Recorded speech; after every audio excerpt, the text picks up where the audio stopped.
Welcome to Cheat Sheet Tales, where secrets slip, lies unravel, and the truth always has a twist. Real stories, raw confessions, shocking betrayals.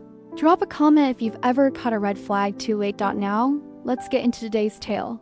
Late at night, my husband caught me texting someone else. He stood in the doorway, his eyes dark, his face empty. "I never thought you'd be the one to break me," he said, his voice calm and deadly. He turned and walked away, but as he left, he said something that made my heart race with fear. Eli and I had been married for almost 11 years. We met in college. He was the guy who always showed up early to class and brought an extra pen, just in case someone needed one. He was solid, dependable, quiet in a way that made you feel safe. I used to think he'd never hurt me, but the truth was, I was the one who did the hurting. Things hadn't been good for a while. We barely talked. I don't know when the distance started, but it had grown so wide between us that most days, it felt like I was living with a polite stranger. We did all the right things on the surface. Birthday parties, grocery runs, taking our daughter to dance practice. But underneath, it was empty. That's where Ryan came in. He wasn't flashy. He wasn't even really my type, but he paid attention. When he asked how my day was, he looked me in the eye. He made jokes that actually made me laugh. And it felt like he saw me not as someone's wife or a mom, or an exhausted woman dragging through her routine, but as a person, a woman. At first, it was little things, texts about work. Then it turned into jokes. Then compliments. Then one night, after a few drinks at a company dinner, he kissed me in the parking lot. I didn't stop it. I kissed him back. We didn't sleep together, not yet, but the messages, the photos, the emotional stuff, it was full-on cheating. I knew that. I justified it by telling myself Eli didn't want me anymore, that we were just going through the motions, that he wouldn't care. That night, after putting our daughter to bed, I climbed into bed myself with my phone. I remember clearly Ryan had sent something about how he'd been thinking about me all day, how he wanted to see me outside of work, how he wondered what my skin would feel like against his. I smiled. I felt wanted. Then I felt the shift in the room. I looked up. Eli was standing in the doorway. I didn't even hear him come in. He was barefoot, wearing that faded gray t-shirt he always wore to bed. His hands were at his sides. He wasn't frowning. He wasn't crying, just staring at me. His voice was steady, too steady. "I never thought you'd be the one to break me." That was all he said. At first, I couldn't speak. My phone was still in my hand. The screen lit up with another message from Ryan, right there for him to see. I tried to flip it over, hide it, but it was too late. Eli turned, started walking away. I thought that was it, that he was leaving, going to sleep in the guest room, maybe just ignoring me. But at the doorway, he stopped. He didn't look back. And he said, "Whatever happens next, you brought it on yourself." Then he disappeared down the hallway. And just like that, the air in the room changed. I wasn't calm. I wasn't desired. I was caught and terrified. I didn't sleep that night. I lay there staring at the ceiling, heart pounding. I kept waiting to hear him come back, to yell, to throw something, to say anything, but the house stayed quiet. That kind of quiet that presses on your chest, not peaceful, tense.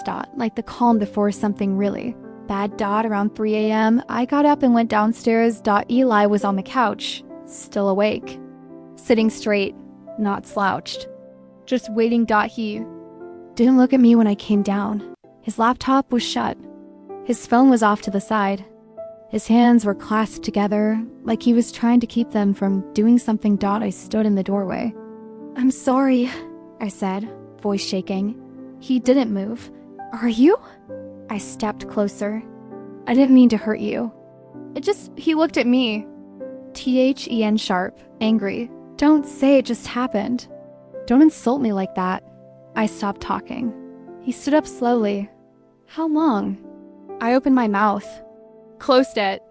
"A few months," I whispered. "Did you sleep with him?" I shook my head. "No, I swear." He stared at me for a long time. Do you love him? No. Do you love me? That one took too long to answer. He noticed Dot. He nodded to himself, like he had just confirmed what he already knew, right? Eli, do you know what scares me? He said, stepping closer. It's not the text. Not even the kiss. It's how easy it was for you to forget me. How quickly I stopped nattering. I tried to reach for him, but he stepped back. I need time, he said. I need to figure out what the hell I'm going to do. Because right now, every time I look at you, I see someone I don't recognize. He walked past me, grabbed his keys from the hook, and left Dot no bag, no destination.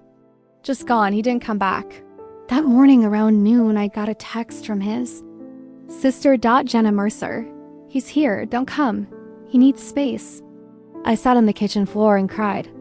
Really cried, not just for what I did to him, but because I realized I'd broken something that couldn't be fixed with words or promises. Later that day, I got a call from Ryan. I stared at the screen.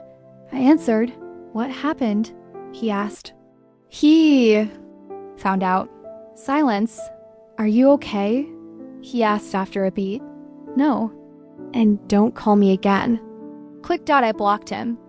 Just like that. Whatever spell he had on me, it was gone. Eli's face. His voice. That moment in the doorway, it shattered everything I thought I wanted. But things didn't calm down after that. That night. My daughter asked where Daddy was. I lied. He had to work late. She frowned. He didn't say goodnight. I know, baby. He'll be home soon. But I didn't know that. The next few days were hell. Eli didn't come home. He didn't call. I got texts from his sister every so often just to say he was still there. Not ready to talk, and I deserved that. All of it. But then things got worse. On the fourth day. I walked into work and noticed the way people looked at me. Not curious. Not casual. Staring. Whispering. My manager called me into her office before I could even sit at my desk. She pulled out her phone and turned it around. It was a screenshot of my messages with Ryan. Some of the worst ones. The ones where we talked about sneaking off. About the kiss. About what else we'd almost done. And then a photo. A selfie. One I'd sent him, not nude, but close. I was in a tank top. My hair was messy. I had that look on my face as look. My stomach dropped. We received this anonymously. My manager said, Power will need to review it. In the meantime, we're asking you to take a few days off. I nodded. Num. Who sent it? Ryan. No, he wouldn't tank his own job like that. Eli, would he go that far? Or someone else? Someone who knew. I left the office in a daze. My hands were shaking so badly, I could barely hold the steering wheel as I pulled out of the parking garage. I kept replaying the moment over and over in my head. That screenshot. That photo. That shame. It felt like someone had stripped my skin off and left me exposed in the middle of the street. I didn't go home right away. I drove around for an hour, aimlessly. Past the park where we used to take our daughter to play on Saturday mornings. Past the Mexican place Eli and I had our first date 15 years ago. Past the church where we got married. I felt like a ghost. In my own life, when I finally got home, there was a note taped to the door. I recognized the handwriting instantly. I took a few of my things. I'll be staying with Jenna Mercer until I figure out what to do. I've told her everything. So has Mom. You should start preparing for that. Conversation 2. I ripped it off the door and crumpled it in my fist. That night, I didn't eat. I didn't sleep. I sat in the dark and just stared at the wall. My daughter was at my mom's place for a sleepover. We planned it the week before so I could get some time to myself. Funny how that worked out. The next day, I got a message on Facebook from a name I didn't recognize. Autumn Lane. Autumn Lane. Hey, you don't know me, but I think we need to talk about Ryan. I almost deleted it. I should have, but something in my gut told me not to. I replied, Who are you? Her answer came quickly. I'm his girlfriend. Or I was for the past year. My blood turned cold. We went back and forth. She told me how she found his second phone, the one he used just for work. She'd gone through it after seeing a notification. Pop up late at night. That's where she found everything. My name, my number, my photo, the texts, all of it. And she wasn't just messaging to warn me. She was the one who sent the screenshots to my job. I wanted you to feel what I felt, she wrote. She said she almost messaged my husband directly, but she found his Facebook and figured he already knew. She saw the post Jenna Mercer made something vague about family betrayal and loyalty and put it all together. I wanted to scream. I wanted to call Ryan and rip into him. I wanted to cry again, but I didn't have any tears left. Instead, I asked her the only thing I could think of. Why did you stay with him for so long? Her answer gutted me, because he made me feel special. Just like he made you feel until he didn't. 2 days later, Eli finally called me. It wasn't to talk. It was to tell me we needed to meet in person. He said, no distractions. No lies. Asterisk, we met at a small diner near the edge of town, a place we used to go before our daughter was born. It was mostly empty when I walked in. He was already sitting in a booth, sipping coffee. I slid into the seat across from him. He didn't look up right away. When he did, he looked tired, older. Like the past week had aged him 5 years. You look like you haven't slept, I said quietly. He didn't answer. Then he said, do you love her? I blinked. Who? That little girl sleeping in the next room of our house. Our daughter. Do you love her? Of course I do. Then you need to understand something. His voice was low, steady. You didn't just cheat on me. You didn't just lie to me. You took a wrecking ball to her foundation too. One day when she's older, she's gonna ask why. I moved out. Why everything changed? What am I supposed to say? I had no answer. He kept going. I kept thinking maybe I could get past it. Maybe if it was a one-time thing. Maybe if it was just messages. But the more I sit with it, the more I realize it's not just what you did. It's how easy it was for you to live in that lie. 4 months. I hated myself every day, I whispered. Not enough to stop. Then he reached into his coat pocket and slid a manila envelope across the table. What's this? I asked. Paperwork, he said. We need to start having real conversations about custody, about separation. I opened it. My heart felt like it stopped. He was serious. I didn't cry in the diner. I didn't beg either. I sat there holding that envelope, staring at the papers inside, preliminary divorce documents, custody proposals, financial breakdowns.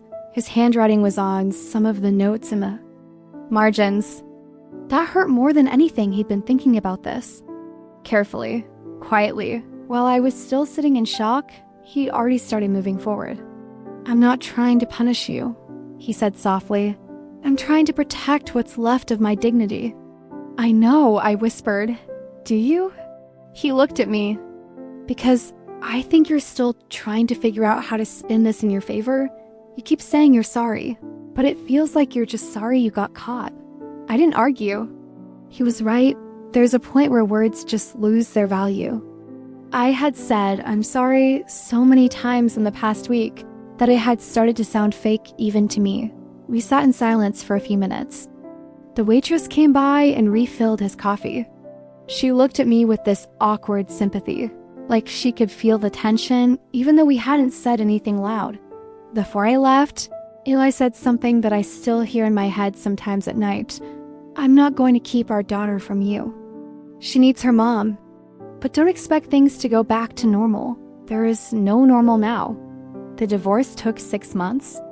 We tried to be civil for the most part. We were . There were moments we slipped, cold text messages, passive-aggressive drop-offs, little jabs when emotions ran high. But we never exploded. Not in front of our daughter. She took it hard at first. We just told her daddy was staying with Aunt Jenna Mercer for a while. Then we explained that sometimes adults don't stay married. She cried. She clung to me. She asked if it was her fault. And later, when she overheard part of a phone call between me and my sister, she asked the question I was dreading. Did you do something bad? I told her the truth. Not all the details, but enough. Double quotes, yes, baby. I made a big mistake, and it hurt Daddy a lot. She didn't say anything, just got quiet. After that, she became more distant with me. She wanted to spend more time at her dad's. She started asking him to tuck her in when we did shared custody weeks. She still hugged me, still said, "I love you." But I could feel it. Something shifted. That was the real punishment. Not the divorce, not the job suspension, not the gossip that spread through our neighborhood when people found out. Not even the awkward silence from the parents at school who used to chat with me every morning and now looked away when I walked up. It was the look in my daughter's eyes. The way trust dies and a child is quiet. There's no drama, no big speeches. Just a soft closing of the door. Ryan was fired a month after everything blew up. HR found cause improper conduct, misuse of communication systems. Something like that. He tried to reach out to me one more time. Called from a new number. Left a voicemail. I deleted it without listening to the end. I didn't care what he had to say. He was never the point. I see that clearly now. He wasn't the reason I cheated. He was just the outlet, the crack I ran to instead of fixing what was broken inside me. And I was broken. That's the part one refused to admit during all of it. I was lonely, resentful, scared of becoming invisible in my own life. I felt unloved, but instead of confronting that, I looked for an escape, a distraction, a way to feel powerful again. I justified it by convincing myself that Eli didn't care, but he did. He cared so much that when I betrayed him, it shattered something in him that will never fully come back.